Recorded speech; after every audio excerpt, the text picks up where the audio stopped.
മുക്കം നഗരസഭയിലെ ചേന്നമംഗല്ലൂർ മംഗലശ്ശേരി തോട്ടം നിവാസികളുടെ ഭൂപ്രശ്നത്തിന് 4.5 പതിറ്റാണ്ടിന് ശേഷം പരിഹാരമാവുന്നു. പ്രദേശത്തെ പട്ടയത്തിന് യോഗ്യരായ 63 പേരിൽ 5 കുടുംബങ്ങൾക്ക് നിജസ്ഥിതി സർട്ടിഫിക്കറ്റ് കൈമാറി.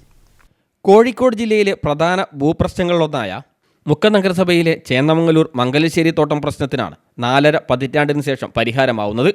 കോവൂരിലെ പി കൃഷ്ണപിള്ള മെമ്മോറിയൽ ഹാളിൽ നടന്ന ജില്ലാതല പട്ടയമേളയിൽ പട്ടയത്തിന് യോഗ്യരായ 63 പേരിൽ 5 കുടുംബങ്ങൾക്ക് ജില്ലാ കളക്ടർ അനുവദിച്ച നിജസ്ഥിതി സർട്ടിഫിക്കറ്റ് കൈമാറി. 1982 ഭൂമി പതിച്ചു കിട്ടിയ കുടുംബങ്ങളോ അവരുടെ പിന്തുടർച്ച അവകാശികളോ ആണ് ഇപ്പോൾ ഭൂമി കൈവശം വെച്ച് വരുന്നതെന്ന് കണ്ടെത്തിയതിലൂടെയാണ് കുടുംബങ്ങൾക്ക് പട്ടയം അനുവദിച്ചത്. ബാക്കി 58 കുടുംബങ്ങളുടെ വരുമാനത്തിൻ്റെ കണക്കുകളിൽ സാങ്കേതികത പരിഹരിച്ച് പട്ടയം അനുവദിക്കാനുള്ള നടപടികൾ സർക്കാരിൻ്റെ ഭാഗത്തുനിന്നും ഉണ്ടാവുമെന്ന് ലിൻഡോ ജോസഫ് MLA അറിയിച്ചു.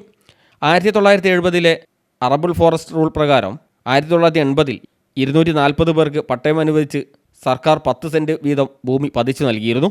എന്നാൽ ഭൂമി വിതരണത്തിൽ ക്രമക്കേടുണ്ടെന്ന് പിന്നീട് കണ്ടെത്തി. നിലവിൽ ഭൂമി കൈവശമുള്ളവർക്കും ഒരു വീട്ടിൽ തന്നെ ഒന്നിലധികം പേർക്കും മരണപ്പെട്ടവർക്കും വരെ പട്ടയം വിതരണം ചെയ്തതായി നിരവധി പരാതികൾ ലഭിച്ചു. ഇതോടെയാണ് പട്ടയ പ്രശ്നങ്ങൾ ആരംഭിക്കുന്നത്.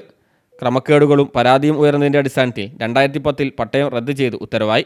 പട്ടയപ്രശ്നങ്ങൾക്ക് വേഗത്തിൽ പരിഹാരം കാണണമെന്ന സർക്കാരിൻ്റെ നിലപാടിൻ്റെ ഭാഗമായി രേഖകൾ പരിശോധിച്ച് അർഹരായ എല്ലാ തോട്ടം നിവാസികൾക്കും പട്ടയം അനുവദിക്കുമെന്ന് നേരത്തെ ഉത്തരവിറങ്ങിയിരുന്നു. മംഗലശ്ശേരി തോട്ടം ഭൂമിയിൽ സ്ഥലവും വീടുമുള്ള കുടുംബങ്ങൾ ഭൂരേഖയില്ലാതെ കഷ്ടപ്പെടുന്ന അവസ്ഥയ്ക്കാണ് ഇതോടെ പരിഹാരമാവുന്നത്. News bureau, Mukkam.